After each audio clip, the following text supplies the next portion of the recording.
Hi, everyone, and welcome to the lineup. Today is March the 10th, 2022. I'm Barry Stagner, and just a little heads up about something going on this weekend. We haven't done one in a while, but with Amir back in Israel, we're able to jump in again on doing the roundtables on Saturdays. A couple times a month is what our usual schedule is. And this Saturday morning, 10 a.m. Pacific time, you can go to my Facebook page, Behold Israel Facebook page, Behold Israel YouTube page, and catch the roundtable with myself, Amir, and Jan Markell. And our subject this go around is going to be wars and rumors of wars. Of course, that's something that's on everybody's mind, but it's a much bigger picture than simply those two elements, wars and rumors of wars. They are a catalyst for many other things that circulate around it, and we'll be talking about that on Saturday. So that's Saturday, 10 a.m. Pacific time on my Facebook page, Behold Israel's Facebook page, or Behold Israel's YouTube channel. So I hope we can count on seeing you there. And don't forget, this Saturday night is the time change. We're going to lose an hour's sleep, spring forward. And I've been saying this every year recently. We're springing forward while it's still winter. So we have to come up with a new adage associated with that, I guess. But anyway, move your clocks ahead Saturday night. And if you go to Calvary Chapel Tustin, we'll be having church in real time. We won't be waiting until the afternoon to set our clocks ahead. So this will be one of those Sundays where third service is one of the most well-attended services. So anyway, with that, let's jump into our stories. The Associated Press is reporting that the Kremlin defends bombing a hospital and the ceasefire talks again have failed. The Kremlin defended its bombing of a Ukraine hospital Thursday, while the highest level talks yet failed to reach agreement on a humanitarian ceasefire aimed at protecting Ukraine cities battered by fierce Russian assaults. In Poland, Vice President Kamala Harris reiterated the U.S. commitment to NATO and defense of its members in ironclad, Harris said during a joint news conference in Warsaw with Polish President Andrzej Duda. Who said America is deeply appreciative of Poland's efforts to aid refugees fleeing the carnage in Ukraine. This is a moment that requires severe and swift consequences for Russian aggression against Ukraine, Harris said. And what is at stake? This very moment are some of the guiding principles around the NATO alliance. The meeting came after the Biden administration rejected a plan from Poland that would involve U.S. involvement in providing fighter jets to Ukraine. We'll talk about that in a few moments. And in Turkey, Ukrainian Foreign Minister Dmitry Kuleba and Russian counterpart Sergei Lavrov met. And the most pressing issue, the southern port of Mariupol. The city has been rocked by weeks of unrelenting bombing and leaving inhabitants struggling to obtain food, water, shelter, and other basic life necessities. And multiple rounds of talks aimed at protecting Ukraine's civilians have also failed to make headway towards peace. And this hospital complex in Mariupol, bombed Wednesday, resulted in at least 3 deaths, including a child, Ukraine authorities said. Russian Foreign Minister Sergei Lavrov dismissed the claim on Thursday, saying the hospital has been emptied of patients and was being used as an extremist base. This is not the first time we see pathetic cries about so-called atrocities committed by the Russian armed forces, Lavrov said. Our delegation presented facts at a meeting in the UN Security Council proving that the maternity hospital had now been seized by fighters of the Azov Battalion and other radicals, and they kicked all patients, nurses, and all service personnel out. Ukraine President Volodymyr Zelensky, however, has said the building was a hospital and the attack was an atrocity. And Russian President Vladimir Putin has masked the cost of the Ukraine invasion in his own country through the dominance of state media and the strangulation of independent media, but won't be able to hide the truth indefinitely, according to CIA Director William Burns. Burns, a former ambassador to the Russian Federation, told the Senate Intelligence Committee on Thursday that many Russians have virtual private network accounts and retain access to YouTube and other sources of independent information. As the damage mounts, Burns said Putin's propaganda bubble would be punctured by the number of troops killed and wounded, the economic consequences of a worldwide trade embargo, and the horrific scenes of hospitals and schools being bombed. I don't believe that he's going to be able to seal Russians off entirely from the truth, Burns said, and I don't think he can bottle up the truth indefinitely. And obviously, part of the effort behind sanctions is to get the people of the country to stand up. And we only need to look to Iran, stand up against their government. We only need to look to Iran to see the ineffectiveness of this tactic, and it winds up really hurting the people and those in places of power. They couldn't care less because all they do is fleece the people and live in the same manner they have always lived. So, again, that is really the only hope that these sanctions can bring about an end to this, is that the people would ouster Putin and vote in a real live democratic government, or democratically voted in government, I should say. And hopefully this article is right, that they can see what's going on in the world. But we're going to talk more in a few moments about the importance of controlling the narrative and how that is developing here in the U.S. As we've talked about the fact that socialism is held in high esteem by many in places of power in this country, sadly today. And even though it's never worked, it's never been successful, it's done nothing but impoverish the people who live under it and fatten the wallets of those who are in control of it.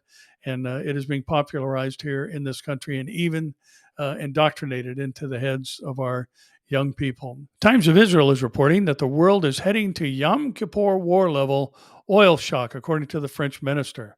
Bruno Le Marais warns Russia's invasion of Ukraine and subsequent sanctions on crude will send prices to record highs not seen since OPEC embargo following the 1973 conflict, the Yom Kippur War. The current energy crisis is comparable in intensity and brutality to the oil shock of 73, Le Marais told a conference in Paris. In 73, as you know, he said the response caused an inflationary shock, leading central banks to massively increase their rates, which killed off growth, Marais added. This has a name. It's called stagflation, and it's precisely what we want to avoid in 2022. And at that time in 73, 6 Arab members of the OPEC cartel declared an embargo on exports to countries supporting Israel after the invasion of Egyptian and Syrian forces into the nation. They quadrupled the oil price to $11.65 a barrel, provoking recessions in Western countries and steep inflation. And the European wholesale gas and crude oil have rocketed to record or near record prices this week due to supply fears linked to Russia's February 24th invasion of Ukraine. And the U.S. and Britain announced Tuesday they were cutting off Russian energy imports in response to the war, triggering another surge in prices. And the price of Brent crude, the international benchmark, was up to almost $130 a barrel on Wednesday. This morning, earlier today, I met my grandson at the gas station, and he's vying for some scholarships for college, so he's working hard and got long days and doesn't have much time to work, even though he still does. We try and help him out here and there with a tank of gas, and I was just shocked. I'd never seen the overall cost to be $122 to fill up a tank of gas, and just unbelievable. What are single moms and young people and lower income families supposed to do with all this? And we'll talk more about some of the other causes other than just cutting off the 670,000 barrels per day import from Russia. And the Wall Street Journal is reporting Russia, out to contain NATO, instead reignites the alliance. And this is one of the things we're going to talk about on Saturday. Troops at Lithuania's Rukla military base have stood at high alert for years, worried about the threat posed by Russia across the border 62 miles away. Their NATO allies to the west had played down those concerns, and now NATO is pouring resources into the remote outpost. Since President Vladimir Putin launched an invasion of Ukraine on February 24th, other North Atlantic Treaty Organization members have sent 600 troops to Rukla and doubled the number of allied forces throughout this tiny country to 3,000. NATO plans to add another 1,000 troops from the U.S. and other countries. The transformation of Lithuania's bases is part of a seismic shift across the alliance, which only 3 years ago faced questions about its continued existence. NATO members are shipping large volumes of weapons to Ukraine and will spend billions of dollars more on defense than they had planned just weeks ago. They're also considering permanently basing troops on their eastern flank, something allies previously refrained from doing out of deference to Moscow. NATO itself is one of the reasons Mr. Putin has justified his war, citing the group's expansion into former Soviet bloc countries, such as Lithuania, and its invitation to Ukraine in 2008 for eventual membership. But rather than repel NATO, Mr. Putin has prompted the alliance to reinforce its eastern front, placing an unprecedented number of troops, planes, and vehicles on alert in the region. And Russia's aggression hasn't just given NATO renewed focus after three decades of seeking a purpose in the Cold War world. It has shown the alliance's centrality to Western democracies, political and economic freedom, prompting members to rally around the often criticized institution. This unity comes at the price of warfare and death in Ukraine and enormous economic pain for the West. Revitalizing NATO will cost members hundreds of billions of dollars and will likely divert resources from efforts like fighting climate change and pandemics. NATO allies say Mr. Putin has given them no choice. Well, I have to say, there's a multitude of elements surrounding this that we'll talk about in detail on Saturday. But the fact of the matter is, the EU has been basically a dysfunctional family. And now this has brought about a unification of the country and now even cooperating militarily. Presidents or prime ministers like Macron have often said they don't need a unified force. They don't need to have a European Union army, one that collectively stands in the gap for all 27 member nations. And now all of a sudden, these things aren't such bad ideas with Putin's move. And what we have to remember is that this is the former Roman Empire we're talking about. And we do know from Daniel and elsewhere, and we see it in Revelation 17 and 18, the mention of this federation of nations that rises up from that picture that was portrayed for us in Daniel chapter 2 of the statues of world governing or world dominating empires, and the final one being a revived form of the Roman Empire comprised partly of iron, symbolizing the iron legs of Rome and the statue in Daniel 2, and partly of clay, mentioning other nations. And it's going to be called, or it is called, I should say, in the description there, a fragile coalition. And indeed, we do see the Antichrist rising up from this region of the world.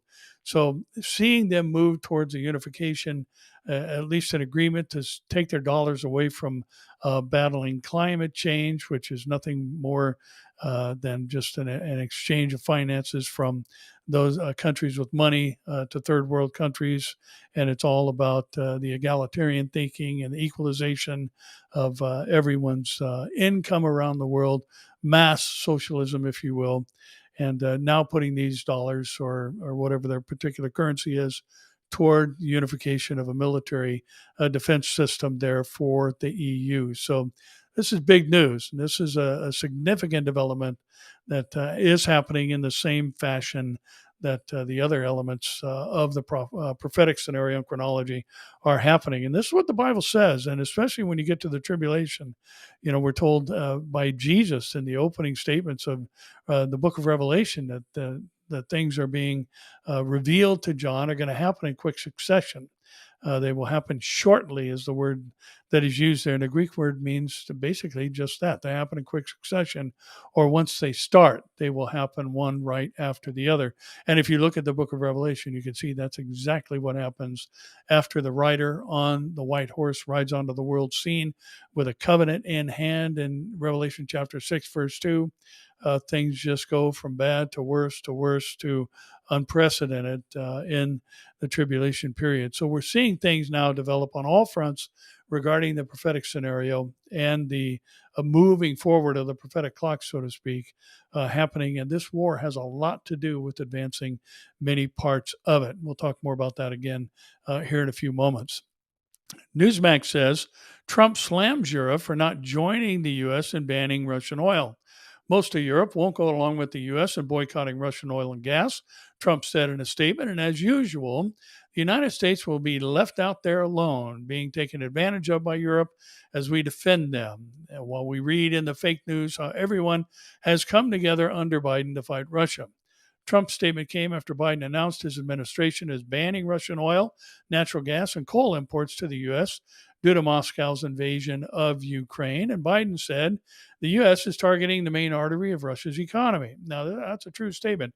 As we've said in time past, 60% of the gross domestic product in Russia is energy-related products. So this is going to hurt the Russian economy for sure. And we're banning all imports of Russian oil and gas and energy. And the American people will deal another powerful blow to Putin, his war machine, through these actions. The UK announced that it plans to phase out Russian oil imports by the end of the year, while the EU unveiled a plan to wean itself off Russian fossil fuels, according to a news report. Now, again, one thing we have to remember is we're paying these astronomical prices. I saw a sign, one of those signs outside a gas station somewhere up in LA. The premium is $8, over $8. And the mid-range product, I think it's the 89% octane level, was high sevens, and the what we call regular, I guess, was in the mid sevens. Just unbelievable prices for gas today. But we have to remember that the first thing that Joe Biden did when he came into office was shut down the Keystone Pipeline, and America's energy independence came to a screeching halt, or at least it was severely impacted by this. And yet there's no talks about reopening these efforts so we can achieve that energy independence. Now, it has been reported that OPEC has increased production, which softened these astronomical prices per barrel. I thought that was interesting. We were reading about how high it was in 1973 when it was $11.73. Boy, would we like to have that number back again. But $130 a barrel for Brent crude, just incredibly high pricing. Yeah, we're all feeling it at the pump. And the Times of Israel is saying that the U.S. blocks the Polish attempt to send fighter jets to Ukraine. And Warsaw looks to send MiG-29s to the American base in Germany in exchange for used F-16s, but Pentagon fears it may be seen as actively entering the war, risking a larger fight with Russia. The Pentagon on Tuesday rejected Poland's offer to give the U.S. its MiG-29 fighter jets for use by Ukraine, in a rare public display of disharmony by NATO allies seeking to boost Ukrainian fighters while avoiding getting caught up in a wider war with Russia. Pentagon spokesman John Kirby said Poland's proposal earlier Tuesday to deliver the jets to the U.S. Ramstein Air Base in Germany raised the concerning prospects of jets departing from a U.S. and NATO base to fly into airspace contested with Russia in the Ukraine war. We will continue to consult with Poland and our other NATO allies about this issue and the difficult logistical challenges it presents, but we do not believe Poland's proposal is a tenable one, Kirby said in a statement. It's simply not clear to us that there is a substantive rationale for it, he said. What a ridiculous, just idiotic statement. There's no rationale for helping to arm the Ukrainians who are outgunned tenfold by the Russian military. Any such decision would be a morale booster for Ukraine, as Russian attacks on its cities deepen the humanitarian catastrophe, but it also raises the risk of a wider war. And again, just, the Polish government appealing to other owners of MiG-29 jets to follow suit, to get this military hardware into the hands of the Ukrainian Air Force so they can fend off the constant attacks that are coming in from Russia. And yet, it's that kind of the same mentality, excuse me, we've been seeing all along from the U.S. and other nations is, we'll do what we can, but we don't want to get involved. We're just going to watch you get blown off the surface of the earth and tell you we're behind you. So again, we're seeing the consequences of weak administrations around the world and how things have changed. And, Putin is he's trying to take back the glory days of Mother Russia. As we've talked about in time past here, we've got Erdogan with the same type of mentality, wanting to reestablish the Ottoman Empire, over which he would be Sultan. And then also you've got the Iranians who have that, what they believe to be a mandate, according to the Quran, to stir up an apocalypse in order for the 12th Imam or the Mahdi to resurrect or reappear, I should say, and lead the world through this apocalypse and bring the world to a place of peace. So here you've got, these major brokers today, and all of them involved in the Ezekiel war scenario, now with that same type of vision, even though they have different outcomes in mind. Ynet News is reporting with much fanfare, presidents of Turkey and Israel meet in Ankara. President Itzhak Herzog on Wednesday was greeted with a rousing fanfare when he arrived in Turkey's capital of Ankara, becoming the first Israeli leader to visit in 14 years as the two countries move to turn a new page in their troubled relationship. Escorted by a Turkish mounted color guard, Herzog arrived at the presidential complex in Ankara, and he was greeted by Erdogan and a military honor guard while the band played the Israeli anthem for the first time since 2008. The two of them entered a private room for talks, following which Herzog is set to travel to Istanbul for meetings with Turkey's Jewish community there. We will not agree on everything, and the relationship between Israel and Turkey has certainly known ups and downs and not so simple moments in recent years, Herzog told reporters at Tel Aviv's Ben Gurion Airport. But we shall try to restart our relations and build them in a measured and cautious manner with mutual respect between our states, he said. I always emphasize that my vision is that Jews, Muslims, and Christians will live in peace in our region in a manner that will bring them prosperity and perfect lives. My visit is completely coordinated with Prime Minister Naftali Bennett and Foreign Minister Yair Lapid and their offices, and I hope that in the wake of my visit, a serious process will begin with Turkey and in-depth dialogue at various levels, and that ultimately we will see, so I hope, progress in our relations and positive results. Now, this is interesting because, again, we do know that, the vast majority of the nations that are named in the Ezekiel war scenario under their ancient names associated with the Table of Nations in Genesis chapter 10 are in relation to Turkey. And Turkey is going to play a major role in this invasion. And there's even portions of Turkey that are named as that which is drawn down from the north.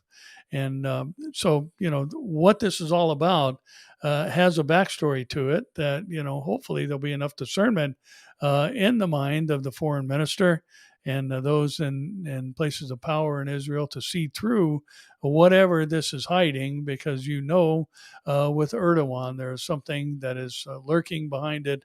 That is his ultimate end game. We know they're going to invade Israel with Russia, with Iran, and Libya and Sudan. That is a given. And then now we've got, the economic element of this whole war scenario that is rising to the surface, which is the catalyst for the invasion from the north and the plunder and the booty that the protesting nations, the Saudi and Arab Gulf states, are going to bring up, even though they don't do anything. They do protest the invasion, and the U.S. In that Ezekiel scenario is absent and silent. And not sure exactly what that means, but hopefully that means that the rapture of the church clears out the U.S.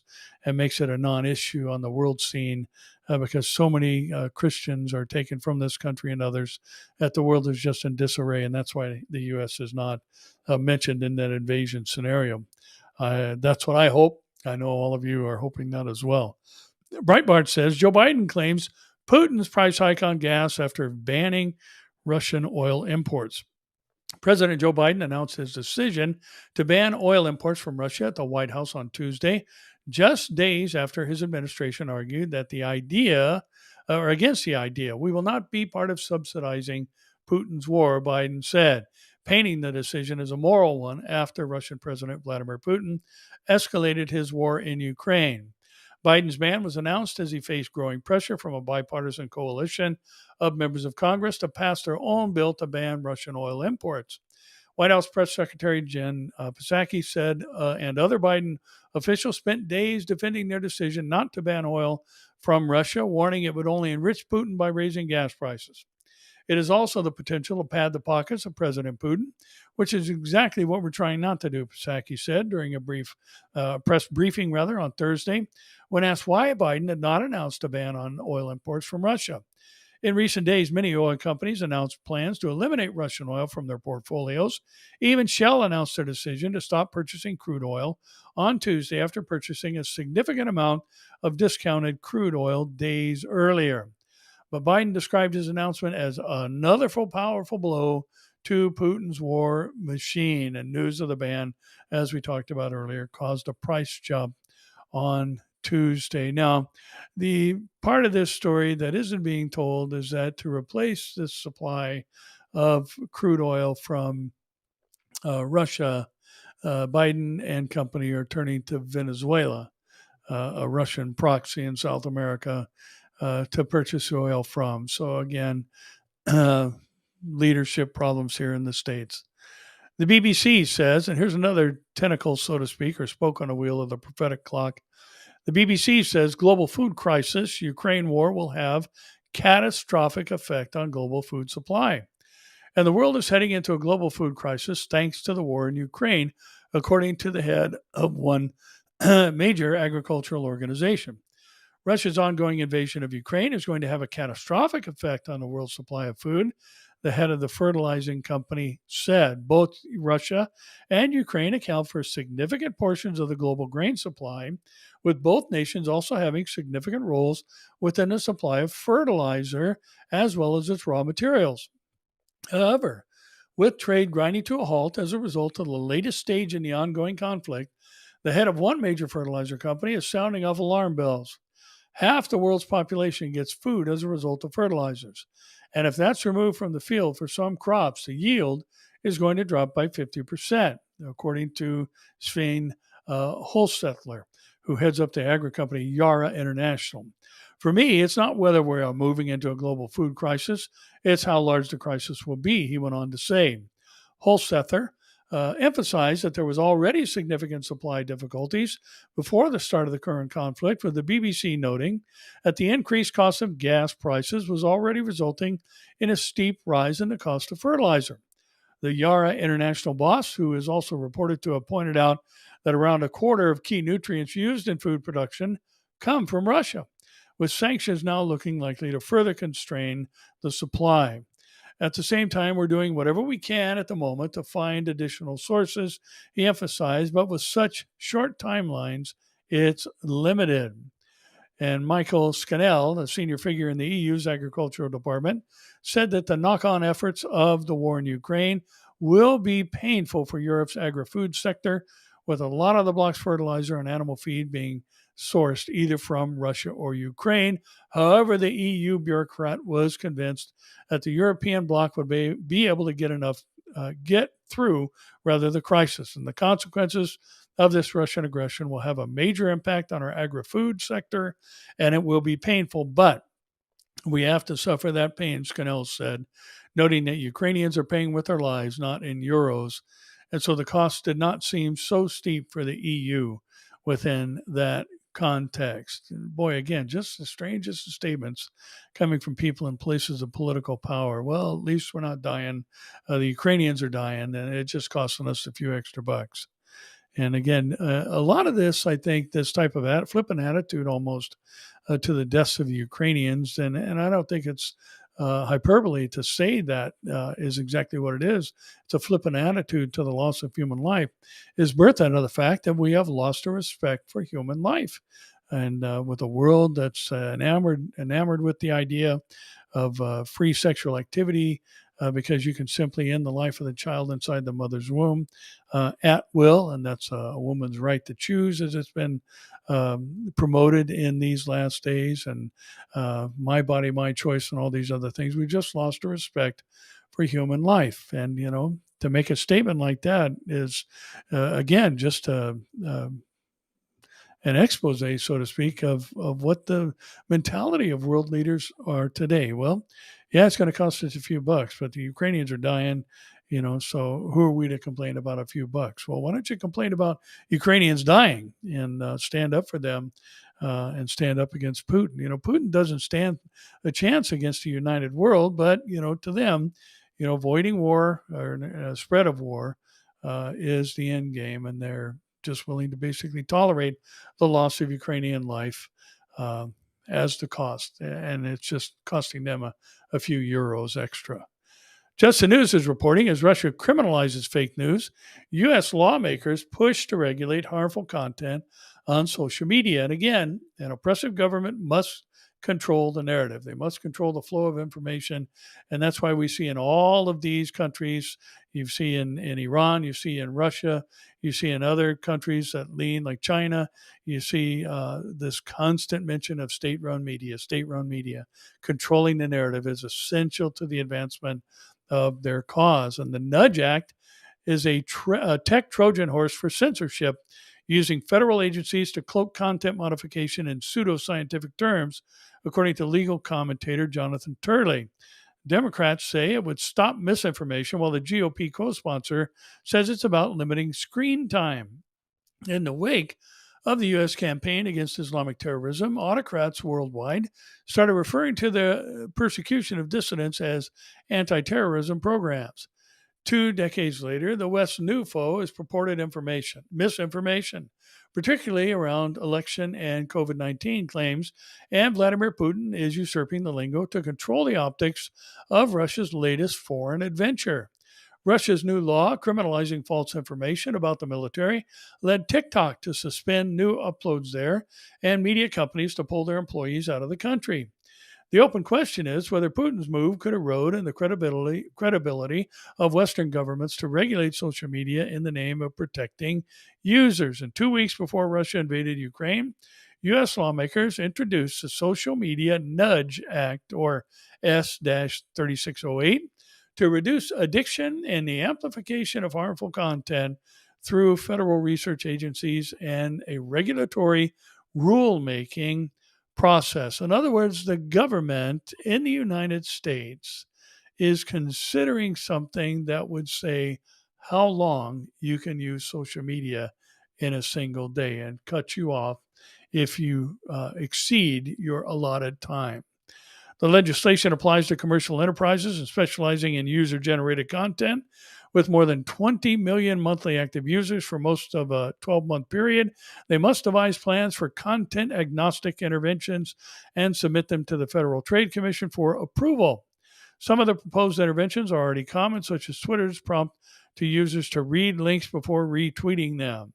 And while S-3608 never refers to misinformation or false information, it also never defines harmful content it seeks to prevent, allowing its bipartisan co-sponsors to give their own spin on what it would accomplish. In a joint press release, Minnesota Democrat Senator Amy Klobuchar said S-3608 would protect against dangerous content that hooks users and spreads misinformation.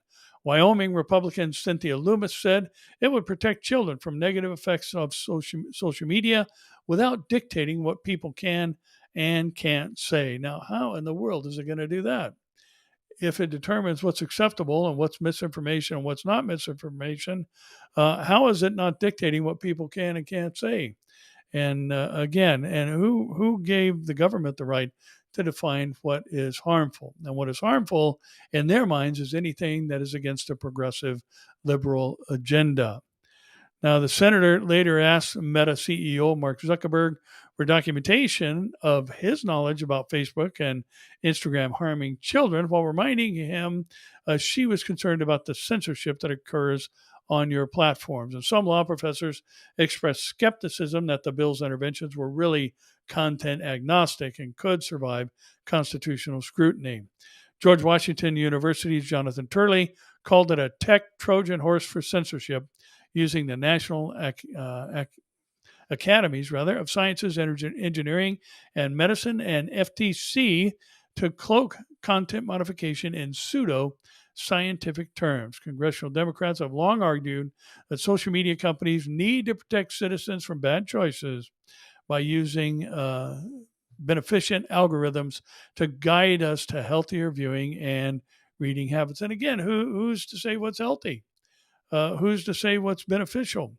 And certainly people like Facebook, and we've all seen the ridiculous fact checkers and the things that they have deemed to be unsavory or unfit for the eyes of the masses. And basically, what the category is that they love to censor is conservatives. So that's all this is. And as the article said, and some of these law professors have stated that this is just a tech Trojan horse. It's a way through scientific terminology to impose censorship on those who the government wants to restrict. The Hill said, and this kind of introduces, maybe a section we could call "What's Wrong with Our Country." And if you're here in the United States, you'll understand other countries are going through their own battles along these same lines. But here's one of the things that I think is just a major issue here in the United States, and has basically contributed to the digression that we're have been experiencing and coming to the bottom of, that I believe is going to lead to the rapture of the church. And even though we don't know the day or the hour, we do know a lot about what humanity is going to look like. It'll be perilous times, Paul said in 2 Timothy 3, people being lovers of themselves, traitors, headstrong, haughty. A whole list of human character flaws are given there, and they're all active and growing in our world today. The Hill reports that Biden is requesting $2.6 billion of your taxpayer money, if you live here in the States, to promote gender equity worldwide. President Biden will request $2.6 billion for foreign assistance programs that promote gender equality worldwide, he announced on International Women's Day on Tuesday. The funds will be part of his fiscal 2023 budget request to Congress and will double the amount requested for gender programs last year. In other words, we want to spend $2.6 billion on gender programs in other countries. On this day and every day, let us recognize that all of us have a better future when women and girls can reach their full potential. And of course, we want to be concerned and proactive in that. And together, let's renew our efforts to advance dignity, equality, and limitless possibilities for all, Biden said in a statement. The president said International Women's Day is a time to recognize the achievements of women and girls, celebrate their progress, and recommit to work that needs to be done. Ensuring that every woman and girl has a chance isn't just the right thing to do, it's a strategic imperative that advances the prosperity, stability, and security of our nation and the world. Yet too often in too many places, women and girls face obstacles that limit their possibilities and undermine their participation in economic, political, and social life. Now, here's why I say that this is one of the problems with our country.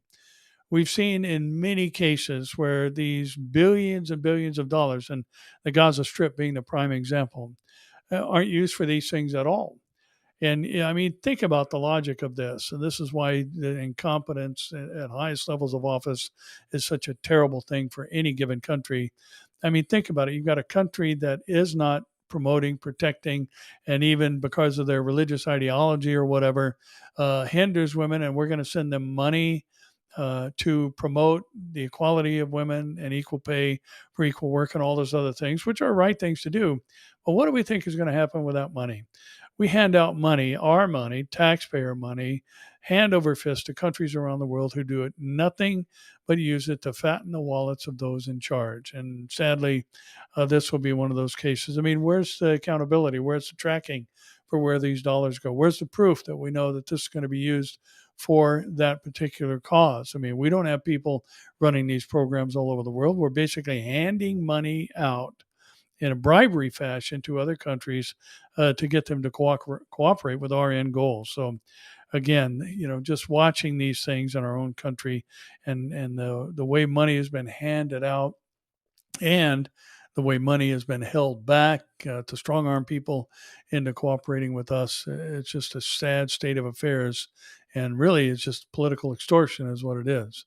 Just the News is reporting that Trump would make mincemeat of senile Biden, said a drag performer booked at the Democrat retreat. Now listen to this story. The headline and this comment was a bit old, but it does have impact on what's happening right now, and another reason that the United States has lost its way.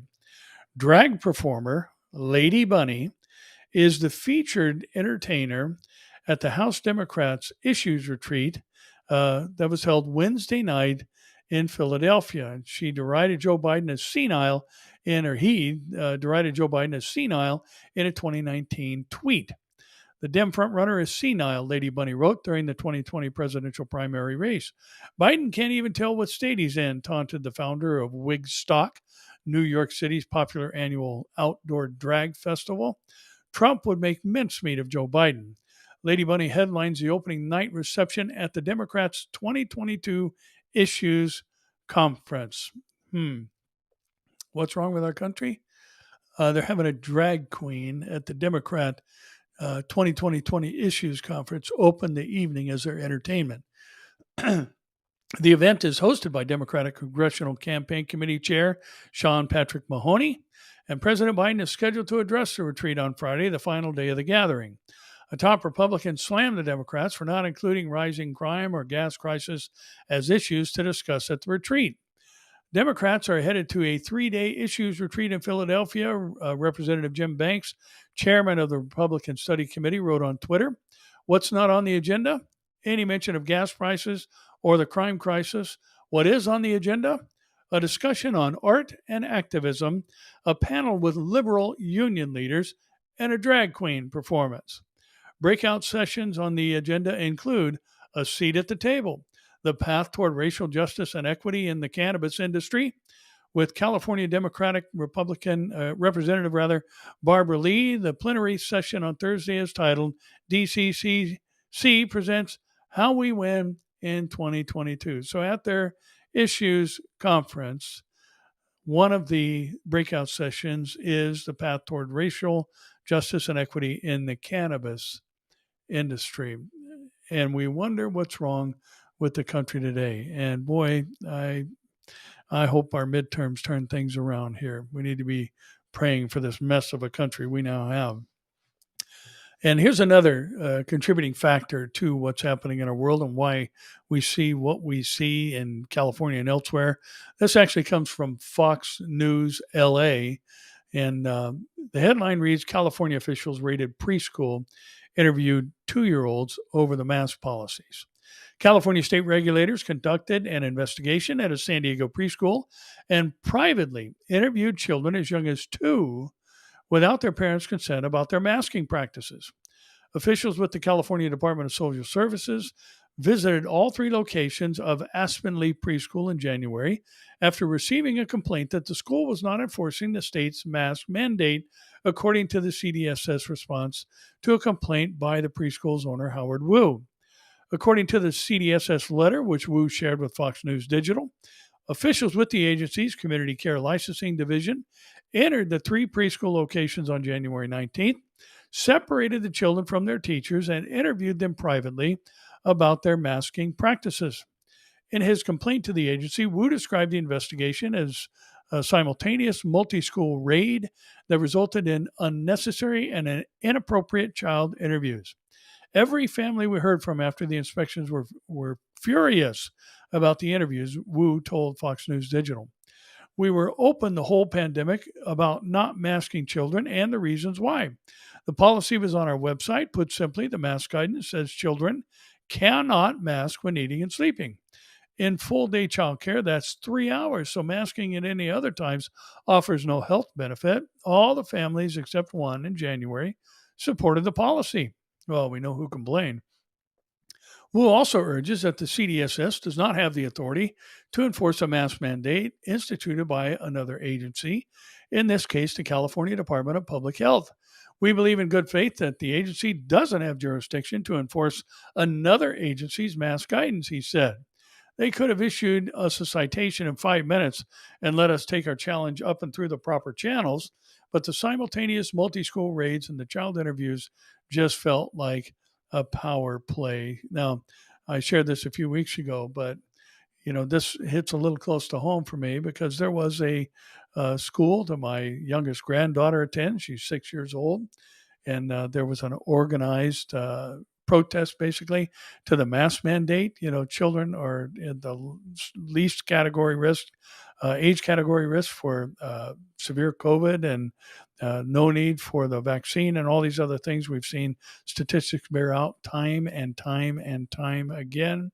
And also we've seen all the reports about the harm that masks have brought and the how they compromise the ability for social interaction and all these other things, and the depression that's been birthed out of that, as well as the mandates to quarantine and these other things. So there was a parent who organized a day where the kids wouldn't wear a mask at school because it's mandated at school here in California. My granddaughter was one of them. There was no shouting, no signs, nothing. They just didn't wear a mask, and they held up pictures of Gavin Newsom at the Super Bowl not wearing a mask. So, what did the elementary school do? Call the sheriff's department. The sheriff's department came out and basically harassed and told to leave the school grounds elementary school age children. And the mother who organized it was told, "You and your child are no longer welcome at this school." It's a public school. Her tax dollars are going to pay for her daughter's attendance at that school. But they kicked her out of the school. And hopefully, uh, someone like Pacific Justice Institute has come to her aid. And I haven't heard anything since then. But, this is what's going on. We're talking little kids being harassed by sheriff's departments and people in places of authority, isolating them and interviewing as young as 2-year-olds about the school's mask policies. And what a crazy, mixed up, messed up mess we become as a country. And this story gives us further proof that that is indeed true. And it comes from the Christian headlines. Washington school punishes second grader for sharing the gospel with classmates on the playground. An elementary school in Washington state has reportedly punished a second grade Christian for witnessing to other students on the playground. And the American Center for Law and Justice, a conservative Christian socialist activist organization, is representing the student and her family in their demand for retribution from the North Hill Elementary School. According to Christine Campagnon, an associate counsel with the ACLJ, little girl was sent to the principal's office no less than 10 times since January 1st for sharing her faith with classmates on the playground. Not only were they scolding her for talking about Jesus to her classmates outside of the instruction time, but they were stopping her at the entrance of the school every morning to inspect her backpack and remove any Christian tracts, Campagnon said. When the mother's girl confronted the principal on the matter, she was told that her daughter was not allowed to distribute tracts or crosses to students because it was upsetting parents. Christian tracts were being treated as contraband, as if speaking about Jesus was an illicit drug, Campagnon asserted. After the girl's parents contacted the ACLJ, the group sent a letter to the school arguing that the student had a right to share her beliefs under the First Amendment. The principal, however, responded by citing school policy that prohibits students from sharing materials that cause a disruption or interfere with school activities. Well, I can tell you one thing. If that little girl was a Muslim and was sharing copies of the Quran, the school would have done nothing. And just, again, seeing how our country has lost its way. And, many of us grew up going out from the classroom to what they called religious release. And there was a Catholic and a Protestant trailer that awaited Christian and Catholic students outside. And you, during school hours, would go out and study the Bible. And I'm not sure, what took place in the Catholic one, but I, many, many years went to the Protestant trailer, and that's exactly what we did. We prayed and studied the Bible during school hours. So again, how far we have fallen. Here's our last story for the day. Breitbart says private school teachers nationwide implementing race essentialist curricula trained by a Black Panther. Through teacher training lectures with titles like Cultivating Anti-Racists and Activists in Kindergarten, Decolonizing the Minds of Second Graders, and The White People Way, the nation's leading accreditation association for private schools is instructing educators to adopt a race essentialist and cultural Marxist curriculum for children as young as 5 years old. The National Association of Independent Schools hosts professional development conferences for teachers and schools in their network, which promote a race-based curriculum and grading system, including tips on how to avoid transparency with parents. Did you get that? Tips on how to avoid transparency with parents, or how to avoid letting the parents know what you're doing to their kids at school.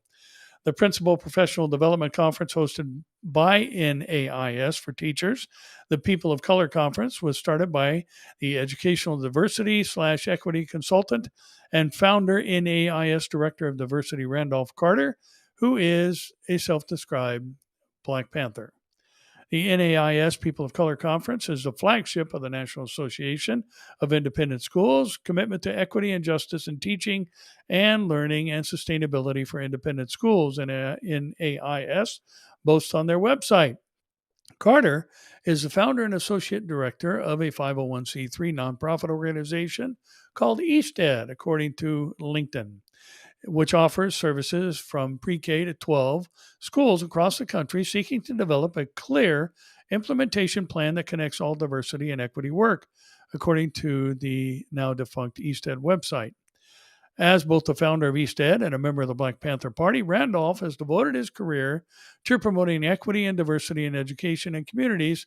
His bio on the EastEd website said when the page was active. And while the National Association of Independent Schools, he directed their equity programming and founded two of their signature projects, People of Color Conference and Student Diversity and Leadership Conference. Carter is also listed as a director of another organization called Midwest Ed Collaborative, which states its mission is to serve as a resource to schools, colleges, families, agencies, and support the establishment of equitable, anti-bias, multicultural environments, according to the Midwest Ed website. Despite having parted ways from NAIS, Carter is still active in the People of Color Conference. He founded and participated in a recent one, which took place in December of 2021, featuring lectures such as Small Activists, Big Impact, Cultivating Anti-Racist and Activists in Kindergarten, Decolonizing the Minds of Second Graders and the White People Way, as we read in the introductory statements.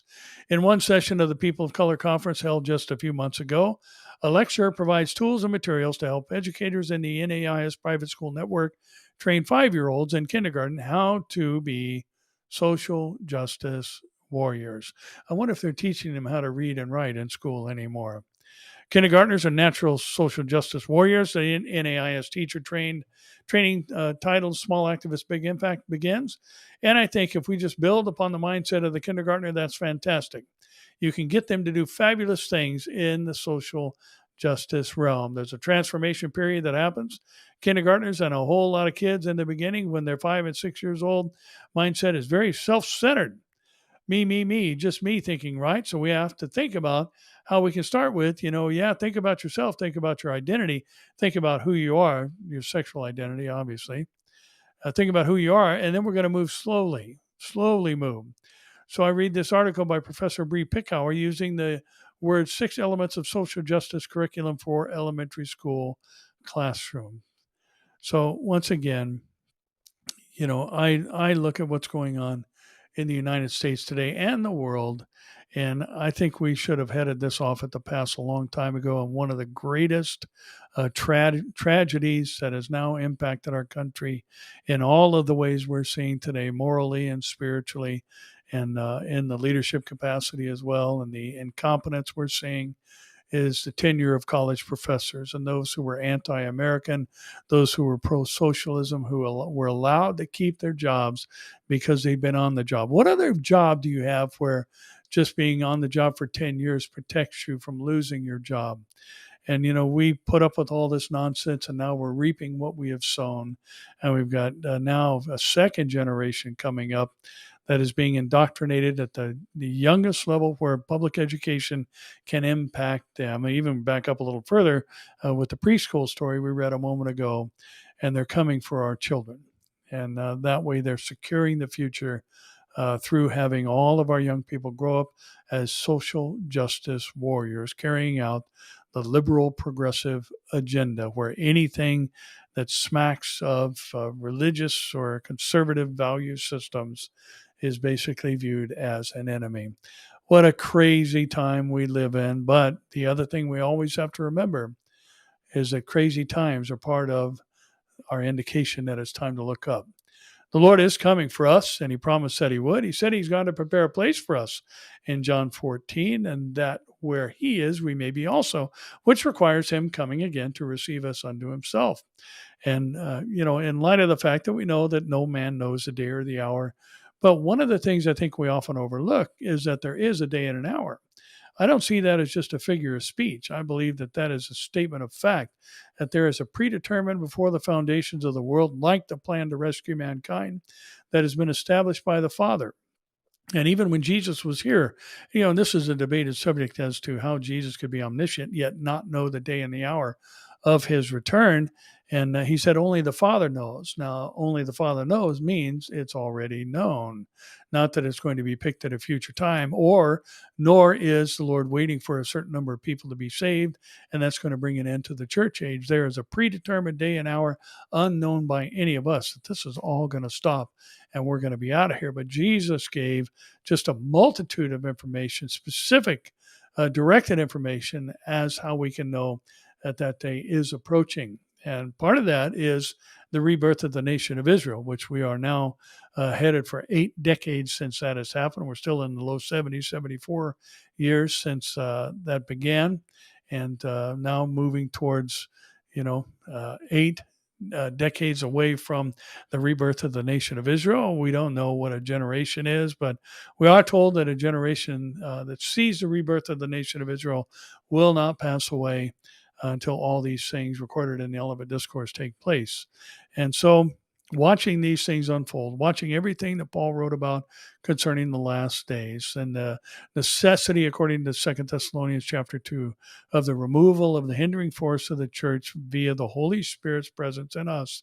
Now remember, it's universally agreed that he who hinders being taken out of the way, as it says in 2 Thessalonians 2, 7 and 8, is the Holy Spirit. Where's the Holy Spirit live right now? Not in a temple in Israel. That's not the symbolic home of God in the most holy place where the Ark of the Covenant that represents the divine presence on earth. Where does the Holy Spirit live now? The Holy Spirit lives in us.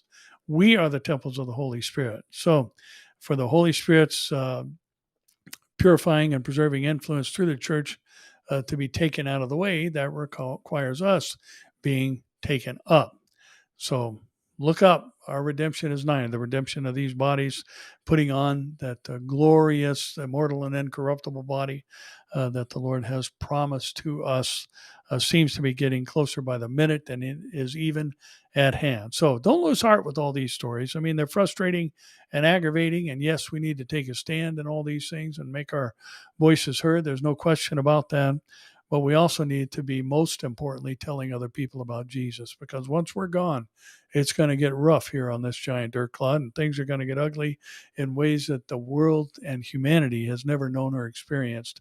And the Bible describes it as such, earthquakes that is of a magnitude that it has not been since men were on the face of the earth.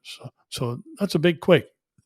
People in California are waiting for the big one, but it's nothing in comparison to the big one of Revelation chapter 16. So we need to be telling people about Jesus. And let me just remind you, a week from yesterday is March 16th, 316 day. And our young people at the church have been very passionate about spreading this really around the world, and it's picking up speed and traction all over the place. And many churches are now participating and talking about 316 Day. And that is the effort to take over social media on March 16th, 316, by sharing, either verbally or through a graphic, John 3:16, hence 316 Day. And one of the great tools that our youth pastor came up with in order to open the door to talk about John 3:16 is simply, as you next Wednesday interact with people throughout the day, say to them, much like you would say Merry Christmas or Happy Holy Days or Holidays or what, Happy Hanukkah or whatever people would say, like a traditional seasonal greeting, greet people with Happy 316 Day. Well, most of the time, the vast majority of the time, the response is going to be, what's 316 Day? There's the open door. Well, for God so loved the world that he gave his only begotten Son, that whosoever believes in him would not perish but have everlasting life. So and again, I shared this a few weeks ago. My hope, my desire, my prayer, even for 316 Day, is that secular media reports that the church took over social media on 316, and then that would kick it out into the rest of the world. So let's make sure you can go to 316mission.info. That's a website. And again, I'll underscore what we talked about last time. There's nothing on that website about our church or anybody's name mentioned, because the only name we want talked about on 316 is Jesus' name. So you can download any of the graphics. There's no link to our church. It's not about promoting our church. We have no desire to do that. God's in control. He adds to the church daily those who are being saved. But what we do want to do is answer the call to the Great Commission collectively as a church, and let our voice be heard on this day, and a great megaphone to the world, proclaiming that God does love the world and gave his son to save it. So I encourage you to be a part of that. And next Wednesday, March 16th, 316, share John 3:16 on social media. Well, that's it for today, and hope you were encouraged and maybe enlightened a little bit by what's going on in our world. And remembering that these things are all foretold. God has already seen them, said they're going to happen, and now we happen to live in the privileged age that is watching them develop and advance in unprecedented ways. So that's all we're doing today, or all we have time for today. And should the Lord tarry, and or maybe he's got other plans, I'll see you here, there, or in the air. God bless you.